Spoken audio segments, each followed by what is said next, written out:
होईल सकल विद्येचे अधिकरण ते वंदू श्रीचरण श्री सद्गुरूंचे प्रेमाने बोला।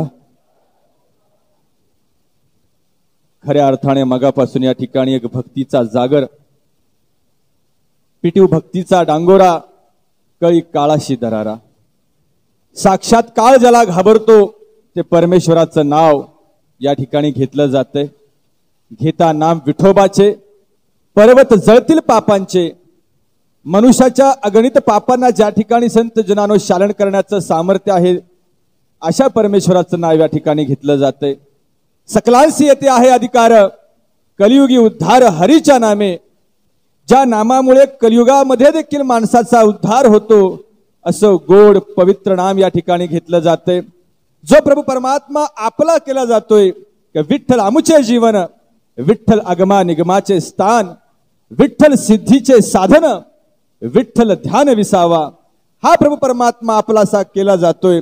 हे ठिकाण, ही जागा, संत समागम, आणि आपण सर्व एकत्र येऊन या ठिकाणी या प्रभूचं नाव घेतोय, या संतांचा महिमा गातोय। खऱ्या अर्थाने आपण भाग्यशाली आहोत। प्रेमाने बोला। आणि आज संत जनानो जो कोणी महात्मा येतोय, तो आदरणीय परम आदरणीय महात्मा संत जनानो प्राध्यापक भोसले सरांच्या विषयी, त्यांच्या निवृत्तीच्या संदर्भात, आणि संत जनानो समागमचा विषय आहे विस्ताराकडे, हा देखील प्रत्येक जण या ठिकाणी बोलतोय। मग दासच्या देखील मनामध्ये विचार आला सत्संगजी की विस्तार, मग ज्ञानेश्वर माऊली, महावैष्णव श्रीमंत ज्ञानेश्वर माऊली म्हटलं जातं की तेजोनिधी, कैवल्य मृत्यू, साधकांचा मायबाप, महाविष्णूचा अवतार। ज्ञा म्हणजे ज्ञानोत्तम, न म्हणजे नरोत्तम, दे म्हणजे देवोत्तम, व म्हणजे वरोत्तम, मा म्हणजे मानवता, उ म्हणजे उदारता, ली म्हणजे लीनता, अशी ज्ञानेश्वर माऊली देखील या विस्ताराच्या संदर्भात सांगते की ते ज्ञान हृदय प्रतिष्ठे, मग शांतीचा अंकुर फुटे, आणि विस्तार बहु प्रगटे आत्मबोधाचा। प्रेमाने बोला। जे माऊलींनी सांगितलं ते सद्गुरु माऊली सांगते की हा विस्तार आत्मबोधाचा सत्संगजी। कारण दास या ठिकाणी आलाय, महात्मा मगाशी म्हटले की महात्मा लांबून आले, वाईवरून आले। आता सत्संगजी मी आज विभागात आलोय, सांगली प्रभागात आलोय, म्हणून म्हटलं जातं की महात्मा वाईवरून आले। जर का मी संत जनानो या ठिकाणी मुंबईला प्रचाराच्या दरम्यान गेलो, तिथले महात्मा सांगतील महाराज सातारा झोन मधून आले। प्रेमाने बोला। मुंबईला गेलो, थोडस संत जनानो शब्दामध्ये फरक झाला, महात्मा सातारा मधून आले। सत्संगजी प्रचाराच्या दरम्यान संत जनानो दुसऱ्या राज्यामध्ये जाण्याची योग आला, गुजरातमध्ये, दिल्लीमध्ये संत जनानो गेलो, तिथल्या महात्म्यांनी सांगितलं महाराज महाराष्ट्रातून, आता वाईतून साताऱ्यातून महाराष्ट्रामधून आले संत जनानो। जर का तुमची कृपा झाली आणि योगायोगाने दुसऱ्या देशामध्ये, अमेरिकेमध्ये जायची संधी प्राप्त झाली, आणि तिथे जर का दास गेलो, तिथले महात्मा काय म्हणतील, महाराज भारतातून। आणि गुरुची मोठीच कृपा झाली आणि संत जनानो रॉकेट मधून अंतराळामध्ये जायची वेळ आली, आणि या ग्रहावरून मी मंगळ ग्रहावरती गेलो, तर मंगळावरचे काय माणसं म्हणतील, महाराज पृथ्वीवरून। प्रेमाने बोला। जसं जसं संत जनानो पुढे पुढे जाण्याची संधी प्राप्त झाली, तसा तसा संत जनानो संकुचित भाव गळून पडला, आणि मनुष्याची संत जनानो बुद्धी विस्तारित होत गेली। प्रेमाने बोला। विस्तार बहुप्रकटे आत्मबोधाचा सत्संगजी। आणि ही सत्संग, हा समागम अशी जागा आहे जेथे मनुष्याच्या संत जनानो या संकुचित बुद्धाला विस्तारित केलं जातं। कारण ही अशी जागा आहे संत जनानो। आज संत जनानो या ठिकाणी बसून मनुष्य मात्राला विषादाकडून प्रसादाकडे नेलं जाते। संत जनानो आज या ठिकाणी बसून संत जनानो मनुष्य मात्राला विनाशाकडून विकासाकडे नेण्याचं कार्य केलं जाते। संत जनानो आज या ठिकाणी संत जनानो या जागेवरती बसून संत जनानो मनुष्याला प्रदर्शनाकडून आत्मदर्शनाकडे नेण्याचा हा सुंदर संत जनानो प्रयत्न केला जातोय। याच जागी संत जनानो मनुष्याला बसल्या बसल्या संत जनानो अंधकाराकडून प्रकाशाकडे नेलं जातंय। अस्तमा सद्गमय, असत्याकडून सत्याकडे नेण्याचा हा सुंदर प्रयास बसल्या बसल्या। प्रेमाने बोला। मोठं काय सायास करावं लागत नाही, मोठ्या संत जनांनो कुठं काय कष्ट करावं लागत नाही। बसल्या जागी संत जनांनो संत संगे हरीची प्राप्ती, संत संगे भुक्ती मुक्ती, संत संगे ज्ञान विरक्ती, अनायासे भक्तावरी. अनायास, कुठलाच प्रयास करायला लागत नाही, कुठलाच सायास करायला लागत नाही. मनुष्य मात्राला संत जनांनो असतो मा सद्गमय, असत्याकडून सत्याकडे, तमसोमा ज्योतिर्गमय, अंधाराकडून प्रकाशाकडे, मृत्युर्मा अमृतम गमय. मृत्यूकडून अमरत्वाकडे नेलं जाते संत जनांनो. मनुष्याला संत जनांनो या जीवाकडून या शिवाकडे नेलं जाते. आज मनुष्याची संत जनांची बुद्धी एक बीज रूपामध्ये आहे. या बीजाकडून या भल्या मोठ्या वटवृक्षाकडे नेण्याचं कार्य बसल्या बसल्या केलं जाते संत जनांनो. आज मनुष्य मात्राला संत जनांनो इतकंच नव्हे तर सूक्ष्मतेकडून या संत अनंताकडे नेलं जाते. असा प्रभू परमात्मा संत जनांनो आमच्या जीवनामध्ये आला. ज्या ब्रह्मज्ञानाने संत जनांनो हा राम प्रभू रामचंद्र संत जनांनो आमच्या घटाघटामध्ये रोमारोमामध्ये संचारू लागला. बाबाजींचं ते वाक्य कि रोम रोम में राम बसेगा, राम राज्य आ जाएगा, कहे हर देव ब्रह्म ज्ञान से जग सारा सुख पाएगा. प्रेमाने बोला. ही सगळी किमया, ही सगळी जादू सद्गुरूने दिलेल्या ब्रह्मज्ञानामुळे संत जनांनो मिळत आहे. कारण अंधाराकडून प्रकाशाकडे न्यायचं असेल तर पहिला प्रकाश झाला पाहिजे संत जनांनो. मग ते ज्ञान माझ्या हृदय प्रतिष्ठेला, ते ज्ञान माझ्या हृदयामध्ये प्रवेश केलं पाहिजे आणि मग शांतीचा अंकुर फुटणार आहे. कारण संत जनांनो जगाची अवस्था बघा कशी आहे. शेवाळ असतं, शेवाळ हे पाण्यावरती तरंगतं. संत जनांनो बाहेर तलावाच्या बाहेर जो मनुष्य बसतो त्याला सगळं शेवाळ दिसतं, पाणी नाही दिसत. संत जनांनो पण पाणी आहे, पण शेवाळाने त्या पाण्याला झाकलंय. शेवाळ तयार कुठे झालं? पाण्यामध्ये सात्संगजी. पण झाकलं कुणाला? पाण्याला झाकून टाकलं सात्संगजी. आमच्या भेंजी संत जनांनो पूर्वीच्या काळामध्ये चुली समोर बसायच्या, एक फुकणी घ्यायच्या. प्रेमाने बोला. इकडे काय बोलतात माहित नाही दासला. आणि सारखं त्या फुकत फुकत फुकत बसायच्या. सुरुवातीला संत जनांनो अग्नी प्रज्वलितच व्हायचा नाही, नुसता धूर नुसता धूर नुसता धूर. धूर तयार कुठे झाला? अग्नीमध्ये. प्रेमाने बोला. धूर तयार झाला अग्नीमध्ये आणि या धुराने झाकलं कुणाला? अग्नीलाच झाकून टाकलं सात्संगजी. संत जनांनो आता थंडी पडले, आमच्याकडे भरपूर आहे, सगळ्यांना गाढ झोप येते, गुलाबी थंडी आहे, मस्त झोप येते आणि झोपेमध्ये स्वप्न पडतं. प्रेमाने बोला. आहे जेव्हा स्वप्न पडतं सात्संगजी, या स्वप्नामध्ये मनुष्य इतका रमवतो, वाह काय स्वप्न आहे, संपूच नाही सात्संगजी असं वाटतं. पण स्वप्न तयार कुठं झालं? झोपेमध्ये सात्संगजी. आणि या स्वप्नाने झाकलं कुणाला? झोपेला झाकून टाकलं. असं वाटायला लागलं हे स्वप्नच खरं आहे. संत जनांनो त्याचप्रमाणे सात्संगजी ही माया जी आहे, जे जे उघड्या डोळ्याने दिसतंय, ही माया जी आहे, ही माया तयार कुठं झाली? या निरंकारामध्ये, या देवामध्ये. पण सात्संगजी या मायेने झाकलंय कुणाला? देवाचाच विसर पडतोय. प्रेमाने बोला. 5 प्रहर धंदा किया, आमच्यासाठी तुमच्यासाठी नाही. प्रेमाने बोला. 5 प्रहर धंदा किया, 3 प्रहर गया सोय, 1 प्रहर भी प्रभु का नाम न लिया, अरे मुक्ती कैसे होय.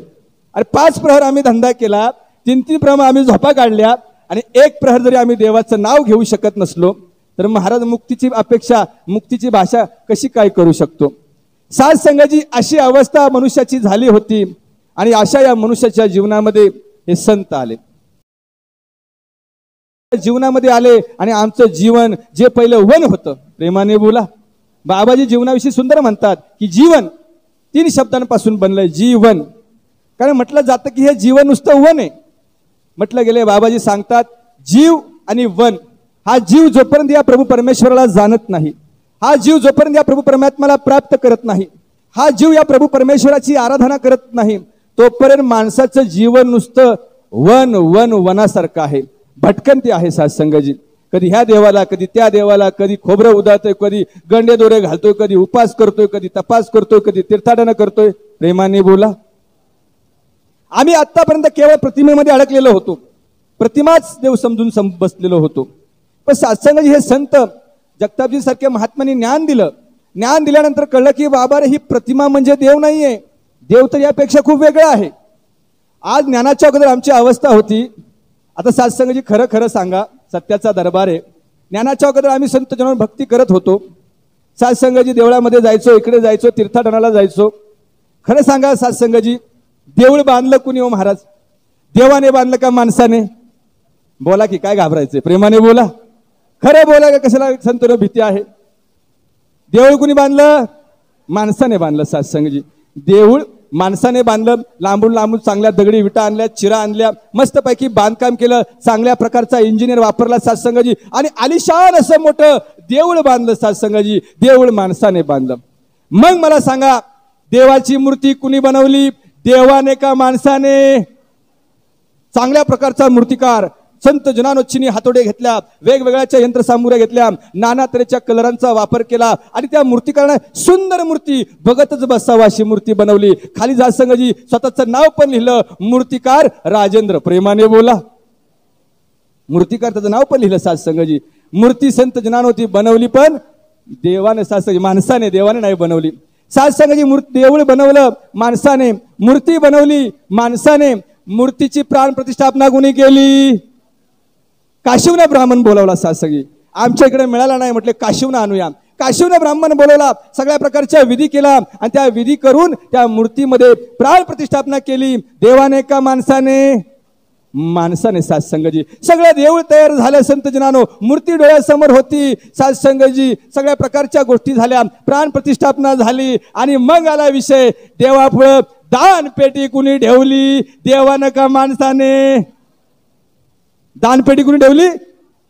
माणसाला ठेवली. मला वाटलं देवाने. प्रेमाने बोला.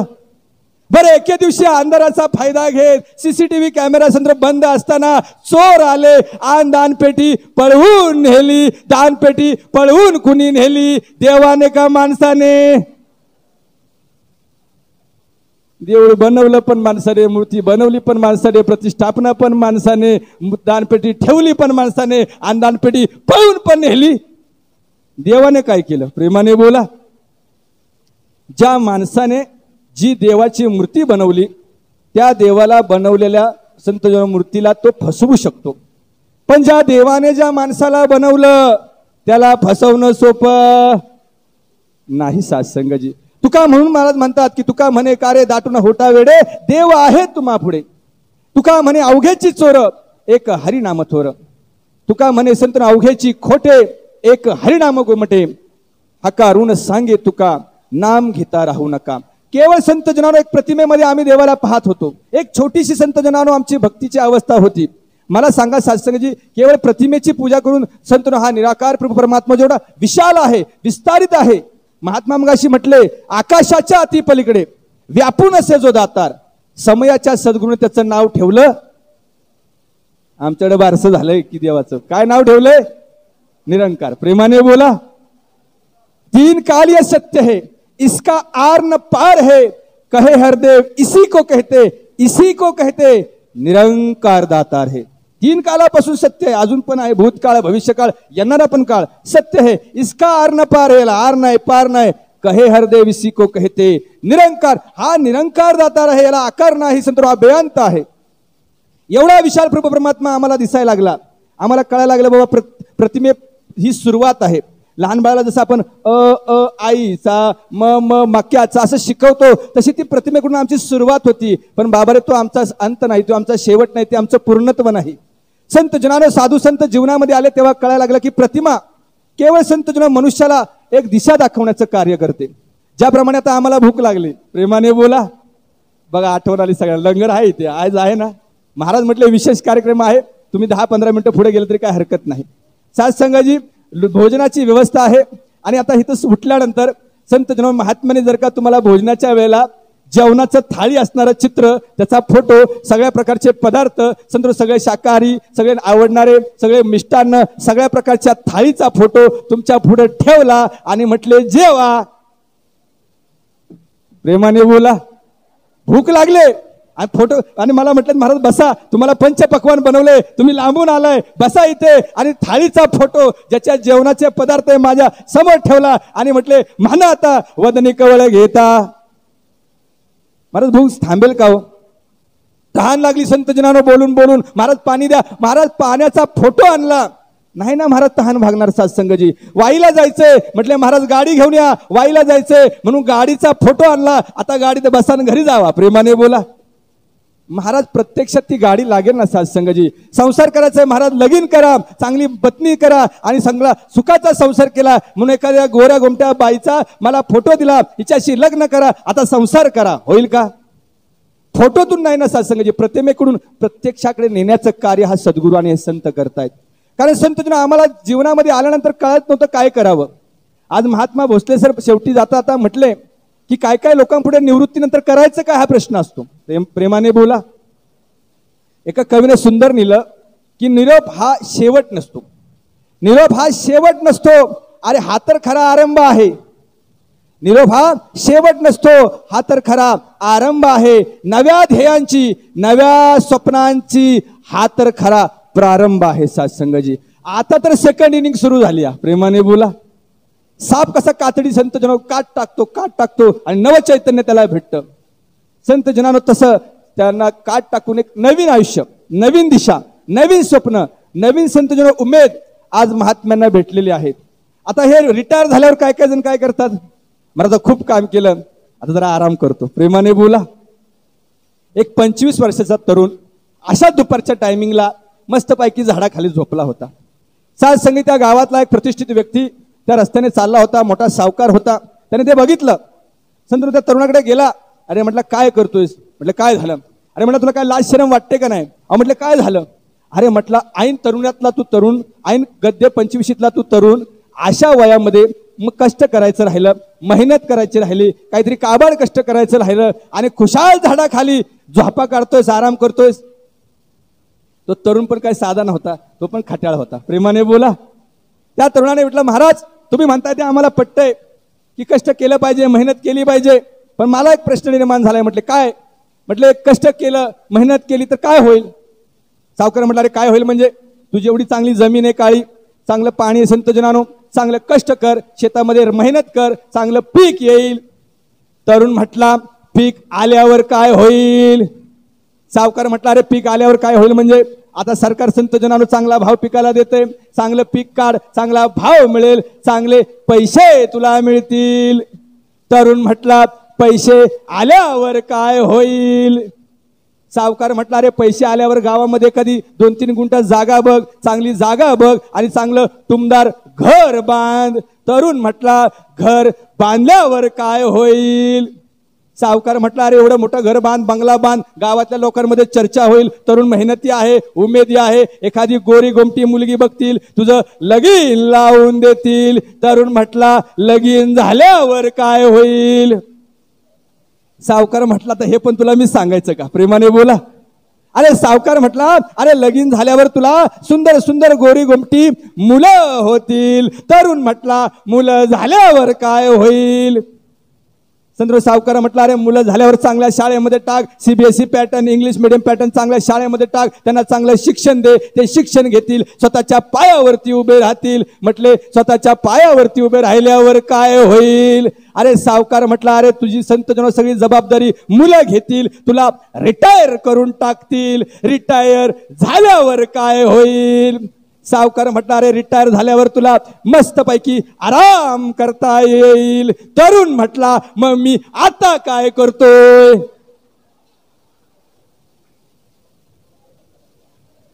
एवढं सगळं चक्र फिरून मला जर का आरामच करायचा आहे तर मी आता काय करतोय?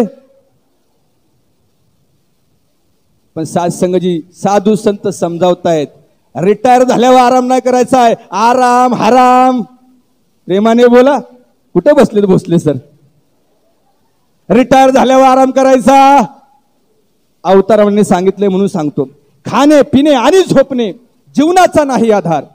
खाणे पिणे आणि झोपणे जीवनाचा नाही आधार. अरे धिक्कार असो जिवंत याचे, जयान चित्ती निरंकार. त्याचं जीवन धिक्कारात्मक आहे ज्याच्या चित्तामध्ये निरंकाराचा वास नाही झाला. साधू संत सावध करतात. बाकीचे मित्र म्हटले असते अरे आता ह्या पार्टीला जाऊ, ह्या धाब्यावर जाऊ, इकडे फिरू तिकडे फिरू. संत काय सांगतायत?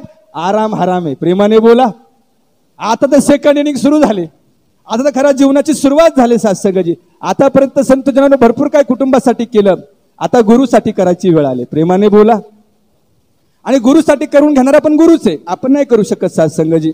आणि म्हणून म्हटलं जातं की बाबा रे हे साधू संत जेव्हा जीवनामध्ये येतात तेव्हा कळायला लागतं की सुख काय, तेव्हा कळायला लागतं जबाबदारी काय, तेव्हा कळायला लागतं की जीवन काय, कसं राहायचं, कसं वागायचं. खाणे पिणे झोपण्यामध्ये जीवनाचा आनंद नाही आहे सत्संगजी. कारण म्हटलं जातं की संत जनानो हे जीवन जे प्राप्त झालेलं आहे याचं मूळ कारण, याचं मूळ सार्थक जगदवंदे जगद्गुरु तुकोबाराय, अखिल विश्वाच्या परमार्थाचे प्राण, वेदतज्ञ भक्तितज्ञ वारकरी तत्वज्ञ भक्ती ज्ञान वैरागी यांचा त्रिवेणी संगम जगदवंदे तुकोबाराय यांनी सांगितलं. जन्माचं सार्थक एकाच गोष्टीत लपलंय, जन्म आल्याचे ते सार्थक विठ्ठल तो एक. त्या विठ्ठलाला बाबा पाहून घे. पण नुसतं पाहायचंय का? प्रेमाने बोला. आदी देव संत जनानो आदी देवाशी ओळखावे, मग अनन्य भावे भजावे आणि अखंडची ध्यान धरावे सर्वोत्तमाचे. प्रेमाने बोला. नुसतं पाहून भागणार नाही, नुसतं गाऊन पण भागणार नाही. काय काय म्हणतील महाराज आम्ही बोलतोय देवाविषयी, आम्ही एवढी गीतं गातो. नाही महाराज, याच्या पुढे पण भक्ती आहे. कारण म्हटलं जातं की राजाच्या दरबारामध्ये एक गीतकार आला, सुंदर गायला लागला. राजा खुश झाला. म्हटलं काय गीतकार, काय आवाज, काय संगीत. म्हटलं याला ना 500 सोन्याच्या मोहरा देऊन टाका. प्रेमाने बोला. फुटकी कवडी कुणी दिली नाही, त्याला 500 सोन्याच्या मोहरा भेटल्या. अजून जोरजोरात गायला लागलं महाराज, अजून सुंदर गायला लागलं, आलाप घ्यायला लागलं सत्संगजी. राजा अजून खुश झाला. म्हटलं काय गातोय. म्हटलं 100 एकर जमीन देऊन याला टाका. त्याला 100 एकर जमीन दिली. ते अजून सुंदर गायला लागलं. म्हटलं अर्धा गुंठा कुणी दिली नाही. प्रेमाने बोला. 100 एकर जमीन मिळते, अजून सुंदर सुंदर गायला लागलं. राजा बेभान झाला. म्हटलं असं संगीत, असा आलाप, असे शब्द कधी माझ्या कानावर पडले नाही. राजा म्हटलं एक काम करा, याला ना तुम्ही 7 पिढ्या बसून खातील एवढं देऊन टाका. प्रेमाने बोला. राज दरबार संपला, हे घरी गेलं. पहिला दिवस झाला. म्हटलं आता राजाने एवढं सगळं दिलं, आता काम करायची गरज, आता रिटायर व्हायचं. प्रेमाने बोला.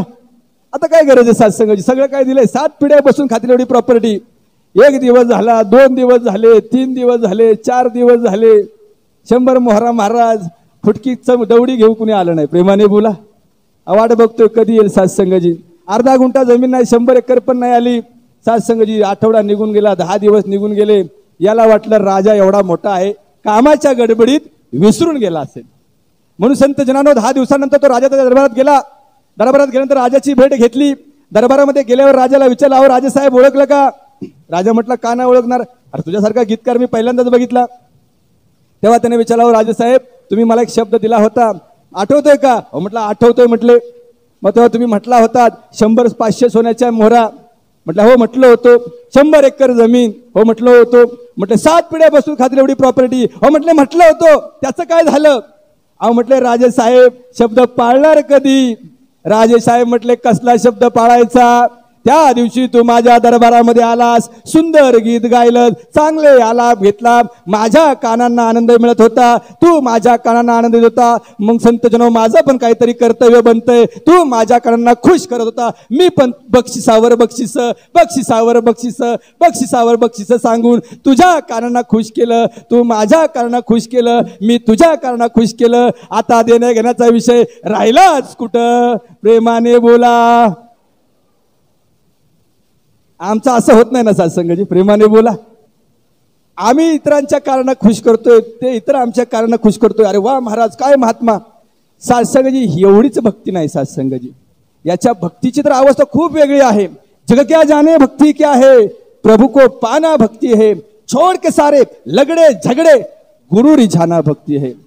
आमच्या घरामध्ये लगडे झगडे असतील, भांडण असतील, भावाशी जरी पटत नसेल, बायबलमध्ये लिहिले की मनुष्याला संत जनानो दुसऱ्याच्या डोळ्यातलं कुसळ दिसतं, पण आपल्या डोळ्यातलं मुसळ दिसत नाही. प्रेमाने बोला. बायबलमध्ये लिहिले, माझ्याकडे नका बघू. सत्संगाची कारण काय लिहिलं असं? कारण मनुष्य संत जनानं आपल्या भावालाच पटवून घेत नाही. जगाचं लांबचं राहू द्या सत्संगाची. संत जनानं रामायणामध्ये एक भाव संत जनानं पादुका घेऊन पूजत होता. एक भाऊ भावासाठी वनवासात गेला. आणि आज सत्संगाची आमच्या घरच्या अवस्थेत जर का तो बदल होत नसेल तर बाबाजी म्हणतात भक्ती की सुरुवात घर से आरंभ होती है. प्रेमाने बोला. घरामध्ये संतजन आमची अवस्था नसेल, हे कशाच्या भक्ती संतजन, कशाचा देखावा? कारण म्हटलं गेले त्या पुढे जाऊन की संतजन ही भक्तीची अवस्था सद्गुरू समजावतोय की शुकर किए जा तू मालिक का. भक्तीची ती अवस्था माझी झाले का? शुकर किए जा तू मालिक का. शुक्राना ही भक्ती आहे. मी कधी देवाचा शुक्राना करतोय का? आता जेवाय भेटले, जेवायला बसता बसता देवा थँक्यू मला जेवाय भेटलं. बघ जगामध्ये किती लोक आहेत ज्यांना एक टाइमचं जेवाय भेटत नाही. एक टाइमचं महाराज. अहो संतजनो आम्ही मुंबईला राहिला होतो तेव्हा संतजनांनो त्या कचरा कुंडीतलं त्या पिशव्या काढायची लोक आणि खायची सत्संगाची. प्रेमाने बोला. त्या थैल्या भरलेल्या असायच्या, त्यातून शिळ्या पाक खायची. संतजन भिकारी यायचे संतजन दरवाजा समोरून. कोण सातने त्यामध्ये कालवण टाकते, कोण अजून भाजी टाकते, त्यातच भात टाकते, त्यातच सगळं टाकते, सगळा काला करते आणि त्या पिशवीमध्ये देते. त्या लोकांना जेवायची पंचायत सत्संगजी. कोरोनामध्ये जास्त एक फोन आला, म्हटले मी 75 वर्षाची आजीबाई आहे, मला पॅरालिसिसमुळे हालता येत नाही आणि आजूबाजूला सगळं बंद आहे, महाराज एक टाइम जेवायला भेटेल का? प्रेमाने बोला. सत्संगी फोन येतोय की एक टाइमला जेवायला मिळेल का? निरंकारी मिशनने डब्यांची सोय केली ती. पण सत्संगी जगामध्ये किती लोक आहेत जे उपाशी आहेत? आज मला 2-2 टाइम जेवायला भेटतोय, एक टाइम नाश्ता मी करतोय, चहा पितोय, सगळं मला मिळतंय. मग मी देवाचा आभार मानतोय का? मी आभार मानत नसेल तर माझी अजून भक्तीची सुरुवातच नाही. प्रेमाने बोला. मग मी कितीतरी देवाविषयी चर्चा केली, किती गुणगान गायलं, सगळे जरी बडाया मारल्या, नाही ना सत्संगजी. संत जनानो जग क्या शुक्र किए जा तू मालिका, या देवाचं शुक्र करा. शुक्राना ही भक्ती आहे. बाबा रे आज मी संत कामावर जातोय, शेतावर जातोय, बिझनेसवर जातोय, धंदा करतोय, 2 पैसे कमवतोय, माझं कुटुंबाचं पालन पोषण करतोय. मी रिटायर जरी झालो तरी पेन्शन माझ्या घरात येते. प्रेमाने बोला. खरंय खरंय सत्संगजी. मग एवढं सगळं असताना मग मी देवाचा आभार मानला पाहिजे का नाही? देवा जगात किती लोक आहेत जी बेरोजगार आहेत, काम धंदा नाही.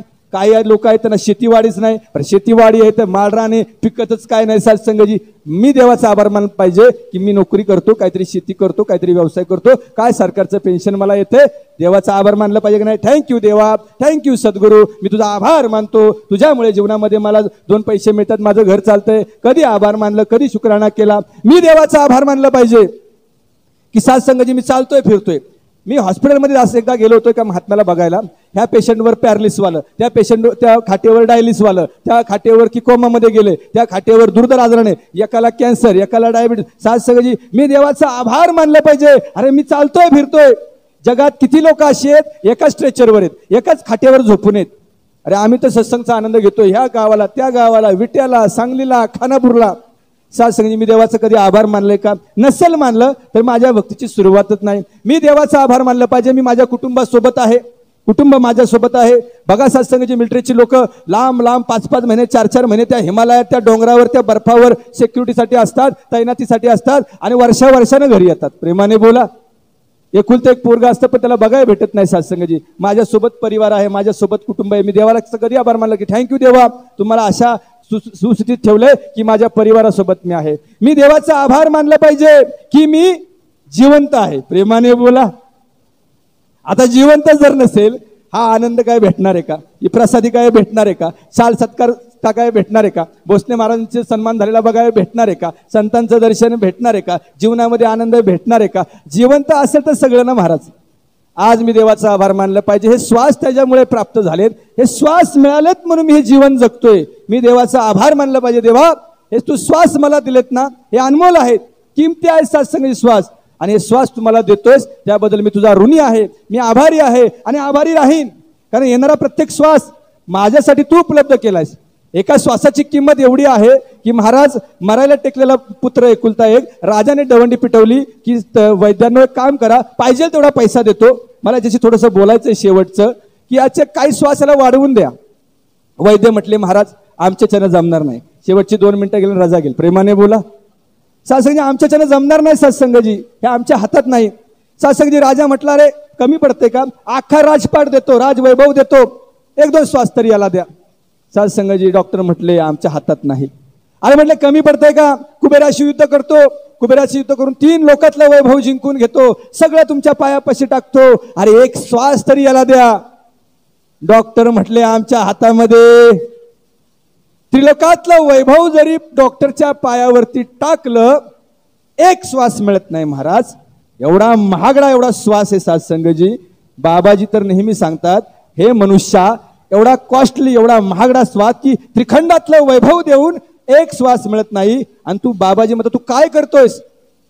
बाबाजी म्हणतात तू 1 श्वास कुणाची निंदा करण्यात, नफरत करण्यात, कुणाची घृणा करण्यात, मनामध्ये कुणामध्ये जाळण्यामध्ये, कुणाला अभिशाप देण्यामध्ये, कुणाचं वाईट चितण्यामध्ये, कुणाशी संतजनावर शिवीगाळ करण्यामध्ये, कुणाचं नुकसान करण्यामध्ये, कुणाचा अपमान करण्यामध्ये, कुणाला टोचून बोलण्यामध्ये, कुणाला वर्मी लागेल असं बोलण्यामध्ये, कुणाला संतजनांवर शारीरिक त्रास करून, कुणाला मानसिक त्रास देऊन 1 श्वास तू वाया घालवतोयस. 1 श्वास एवढा किमती आहे सत्संगजी. अरे हे मनुष्या तू काय करतोय सत्संगजी? मग बाबाजींना लिहावं लागलं कुछ भी बनो मुबारक है लेकिन पहले. आम्ही माणूसच नाही झालो तर भक्तीची सुरुवात कधी व्हायची? प्रेमाने बोला. इथे तर म्हणतात महाराज विस्तार झाला भक्तीचा की देवत्व प्राप्त होतं, अजून मनुष्यत्व प्राप्त होते ना महाराज. आज संत जनानो एवढा महागडा श्वास सगळी सद्गुरूने आम्हाला दिलेला आहे. या श्वासाची आम्हाला कदर करता यावी, सद्गुरूच्या वचनावरती आम्हाला राहता यावं. साधसंगजी का? कारण जोपर्यंत मनुष्याने तो रिटायर होऊ द्या, नाही तर सांगतो तो आता चालूच्या जीवनामध्ये जीवन जगत असू द्या, जोपर्यंत त्यांनी या निराकाराचा आधार नाही घेतला, साधसंगी त्याच्या जीवनामध्ये तो आनंद येणारच नाही. 1 मिनिटामध्ये सांगितलं तुमची रजा घेईल. कारण साधसंगजी मनुष्याचं जीवन समर्पित जोपर्यंत सद्गुरूला होत नाही तोपर्यंत जीवनामध्ये आनंद येणारच नाही. का आनंद येणार नाही साधसंगजी? कारण जे आत्मसुख आहे, भौतिक सुख भरपूर जणांना भेटतात, आत्मसुख सद्गुरूच्या कृपेनेच प्राप्त होत असतं. कारण म्हटलं जातं की जोपर्यंत सद्गुरू हृदयामध्ये नाही, माऊली म्हणते की संत जनानो मला गुरुविषयी विशेष आदर आहे, की माझ्या गुरुचा मला विशेष आदर आहे, म्हणून अत्यादुर विवेकावरी माझा विवेक ज्यांनी जागृत केला. साधसंगजी संत जनानो असा गुरु जेव्हा जीवनात असतो, अर्जुन आणि कर्णाचं युद्ध चाललं होतं, अर्जुन तिकडून बाण मारतोय, कर्ण तिकडून बाण मारतोय, अर्जुनाच्या बाणांच्या प्रहाराने कर्णाचा रथ 5-10 फूट मागे चाललाय, 5-10 फूट मागे चालला. एवढ्या बाणांमध्ये शक्ती अर्जुनाच्या, एवढी ताकद संत अर्जुनाच्या शक्तीमध्ये हा बलांमध्ये संत होती. संत जनानो आणि जेव्हा कर्ण बार मानायचा, रथ फक्त अर्धा इंच हालायचा. प्रेमाने बोला, मागे पण जायचं नाही. अर्जुनाच्या बाणाने 5-6 फूट मागे जायचं, फूट, आणि ह्या कर्णाच्या बाणाने अर्धा इंच मागे जायचं. साधसंगजी आणि भगवान श्रीकृष्ण जे अर्जुनाच्या रथावर सारथ्य करतायत ते काय म्हणतायत? वा कर्णा काय तुझं वैभव, वा कर्णा काय तुझं वीरत्व, वा कर्णा काय तू शूर आहेस, काय तू वीर आहेस, काय तुझ्या बाणांमध्ये ताकद आहे, काय तुझ्यासारखा महापराक्रमी वीर मी बघितलाच नाही, कर्णा तुझ्यासारखा धनुर्धर होणेच नाही. अर्जुन म्हटला रथावर कुणाच्या बसलाय? माझ्या. प्रेमाने बोला, सारथ्य कुणाचं करतोय? माझं. आणि स्तुती कुणाची करतोय? कर्णाची. बरं, कर्णाची स्तुती काय करतोय? अरे अर्जुन चंद्र कृष्णाला म्हणतो, अरे देवा माझ्या बाणांमध्ये इतकी शक्ती आहे, त्याच्या रथ 5-6 फूट मागे चाललाय, त्याने बाण मारला, अर्धा इंच मागे आपला रथ चाललाय, एवढा मी पराक्रमी असताना तू त्याची स्तुती का करतोस? तेव्हा भगवान श्रीकृष्णाने सांगितलं, कर्णा अर्जुना जरा जागे होई. प्रेमाने बोला, अरे म्हटलं जरा जागे होई, तुझ्या रथामध्ये जरा नीट बघ, तुझ्या रथावरती साक्षात विष्णू संत जनानोवरती संत जनानो छत्राचं रूप घेऊन आहेत, तुझ्या संत जनानो त्या रथाच्या झेंड्यावरती साक्षात प्रभू हनुमंत विराजमान आहेत, तुझ्या रथाच्या चक्रावरती साक्षात शेषनाग विराजमान आहेत, नव्हे नव्हे तर 3 लोकांचा मालक तुझ्या रथाचं सारत्व करतोय. एवढे सगळे आम्ही बसलेले असताना जर का तुझा रथ अर्धा इंच मागे जातोय, मग कल्पना कर आम्ही या रथात नसतो तर पुढे काय झालं असतं?